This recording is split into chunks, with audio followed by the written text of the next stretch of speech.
Lee Collins about the Depression and World War II. It's by Julie Collins, and I am a junior at Cimarron High School, and I am using this as a research paper for English class, and today's date is January 10, 2005.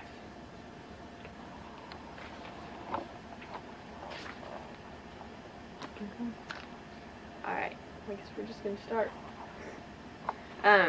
How old were you during the Depression? I was born in 1926, and the Depression started in 1929, so I was 3.5 years old. Okay, and what about during the war? How old were you then, when the war started? It started in 41, wasn't it? And that would make me 15, 16 years old, something like that. Okay. Where did you live during this time? I went to high school at Medford, Oklahoma, and I went to grade school at Lamont, Oklahoma, and Newkirk, Oklahoma. Okay, did you live in the country or town? Yeah, I lived in the country all the time. Okay. What was school like?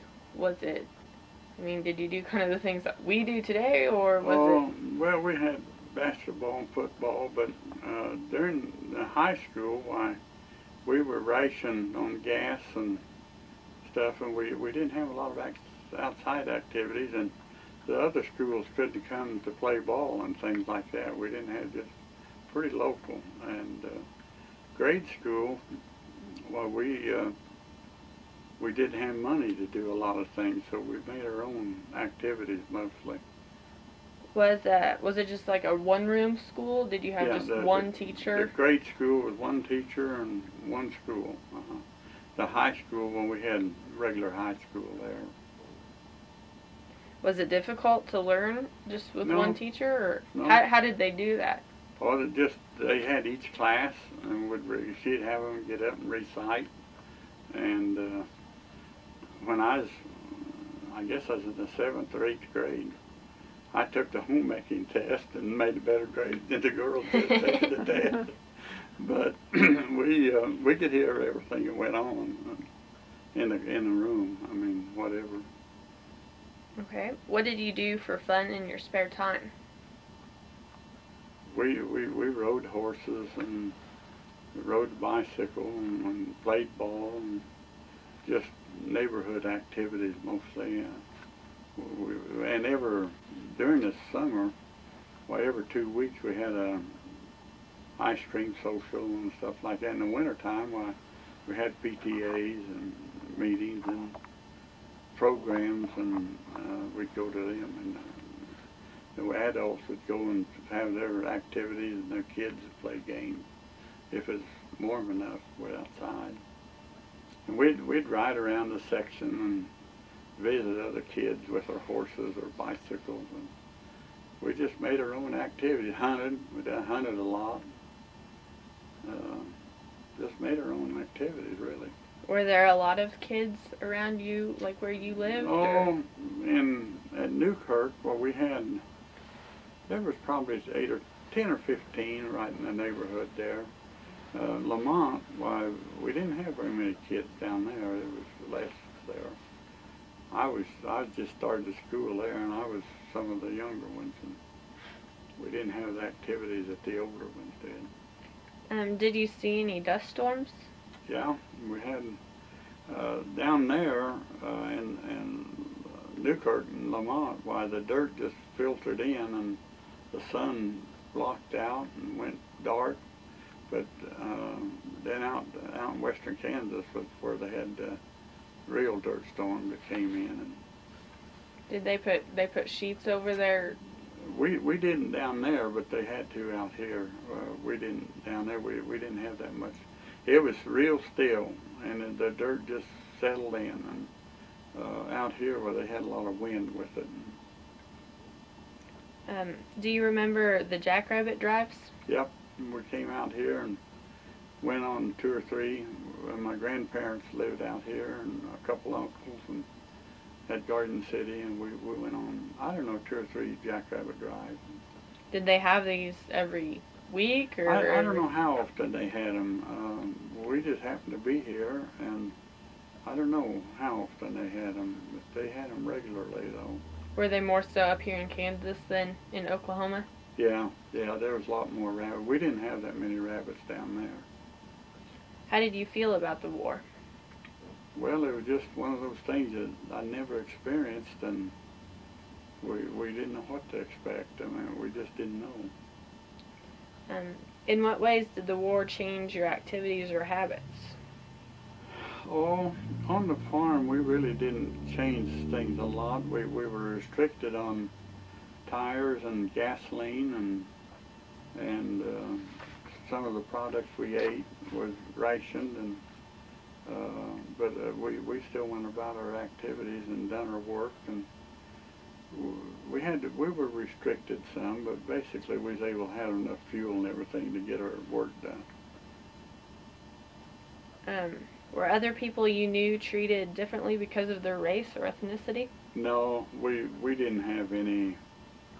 They're just all people like us in our neighborhood. We didn't have any thing like that. They had a prisoner of war camp at Tonkoville for the Germans, and one here at Grenada, Colorado, for Japanese. But other than just knowing where they were at, we had no effect with them really. Did you hear about any like treatment that they gave those people, No, or just no, you just knew they were there? No. What were some changes in your life after the war started? Well, we just didn't have that. We had to stay home more and take care of our work and stuff, because we just couldn't drive then. We didn't have electricity till 1942, and so we did our studying by the lamplight and stuff like that. Okay, what were some economic effects of the Depression or the war? Well, during the Depression, we just didn't have money, and if you had a good crop, well, it wasn't worth anything. I don't remember what wheat was worth, because I wasn't old enough, but my dad would take the wheat to town and get it milled and make flour and hog feed and cereal for the family and different things. And the folks always had livestock and animals and chickens and stuff, and so that was just part of the Depression. And the neighbors would help each other. They'd work back and forth, and didn't change money, but just help back and forth. We didn't have money in those days. Okay, what about the war? Did it affect anything economically? Well, economically, of course, things were more in demand. We were equipment, tractors and stuff was hard to get. They just was making everything for war. And I know we had a lot of scrap metal, my granddad did, and he hauled it to town because that was helping with the war. And cars and stuff were hard to get. We could get used ones, but new ones were hard to come by.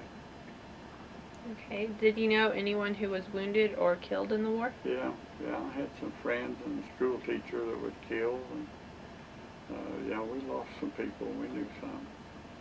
At that time, was the draft then, or was it like just... Yeah, they were drafting, I think from 18, yeah, I'm pretty sure it was 18 on up, and I went to my physical, but I didn't pass, so I never did have to go. But what was your most memorable experience about the war or the Depression? well, the Depression, we just didn't have money and things that we had later. In the war, of course, main thing was rationing and stuff. We was restricted, but being on the farm, why, we were busy with farming and stuff and farm activities, so it didn't really hurt us too much. Did it affect like birthdays and Christmas? Did you not get things because of that, or? In the Depression, why, I think we generally get a toy and a few clothes or something, but my mother did a lot of sewing and she made stuff for us, and yeah, it affected things. Where were you at and what were you doing when you heard about Pearl Harbor? We was going to school when Franklin Roosevelt made a speech declaring war, and they called us all into the assembly and auditorium and played it back on the radio, made his speech, and when he declared war, and I remember that real well. What did you think at first whenever you heard that? Just didn't know. We was all just stunned. We didn't know what to think.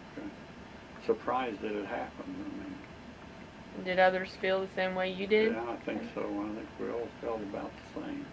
Did the teachers speak about how they felt about the war? I don't just remember anything about the teachers talking about it particularly. We just kind of lived with it. Of course, there was current events and stuff like that we discussed. But. Okay. Did you know anything about the prisoner of war camps or the internment camps? Yeah, we had the one there at Tonkwall, and the Germans was there, but as far as knowing anything about it, I just knew where it was at. And we'd go by it, but I didn't know anything about their activities or anything. I'd see them out there exercising and doing things like that. Okay, tell me what all they rationed and how did it affect you? And we had sugar was rationed and coffee, and I don't remember gasoline, of course, and tires and all that kind of stuff. But as far as our edibles, we raised most of our stuff that we lived on, and we just wasn't affected too much. We was affected with the sugar because Mother used it to can with, and we'd have to cut back on that. But probably the sugar hurt us worse than anything. There wasn't a limit of how much you could plant in your garden or anything like that? We plant all the garden we wanted, yeah, and we always had big gardens, and they'd can vegetables and all kinds of stuff. And butcher, we'd can our own meat, can our own chicken. We didn't have freezers and refrigerators and stuff in those days. Did you buy the seeds to plant all of your garden? Yeah. And were they fairly cheap? They were reasonable. I generally got my seeds from Lancaster, Pennsylvania, and they'd send them to me, and I'd sell some and have some to plant and send them back the money. And I don't remember in today's market they were cheap, but I don't remember what it was. What did you do any like little jobs to get extra money or? Yeah, if we had, so we could, we did. In the summertime, I'd generally take some product, onions and fresh radishes and stuff to town and ride my bicycle to town and sell them to the grocery store there. And I don't know, he'd give me something, I don't remember, it wasn't too much, but it was big money then. We'd go to the grocery, or to the restaurant there in Newkirk, eat a whole meal for 25 cents, all you could eat. Go to the show for a nickel, and they didn't take money like it does now. Mm-hmm. $1 would go somewhere then. Did you know about any black market activity? Yeah, the tractors and cars were sold, and other farm equipment sold on black market. We never did get involved in it because Grandpa and my uncles, they all needed the machinery, and we had it, kept it, but I mean, it was, they bought a new tractor in '41, and they could have got 3 times out of it what they paid for it, but they didn't sell. There were some penalties if they got caught, and they just didn't want to mess with it, and they needed equipment anyway, so they just kept it. All right, and you said you did have a garden, and it was was it a fairly big garden? Yeah, we had a pretty big garden. I mean, it was an acre or more. We had potatoes and cucumbers and watermelons and all kinds of stuff. And then some of the neighbors, they had big watermelon patches and cantaloupes, and we'd switch back and forth with stuff. And the neighbors helped each other out. We'd neighbor back and forth, and trade a lot of stuff back and forth that way. In the fall, we'd all cut wood. We heated with wood, and everybody'd get together and cut down the trees and chop up the wood and help each other till everybody got their winter wood supply in. The women would cook for the men and had some good meals then. Anything else you remember or that I missed or? Oh, not really. We just made our own activities in the summertime. Why, we'd thrash and combine. My dad had a thrash machine. He'd thrash for the neighbors. And then at my grandpa's, a fella had a thrash machine, and we'd all help back and forth. And generally about 30 days, we'd be harvesting grains, at least that long, sometimes longer. But it's just everybody helped one another then, and it was just different than what it is today. Alrighty, well thank you very much. Did you get it, Steve?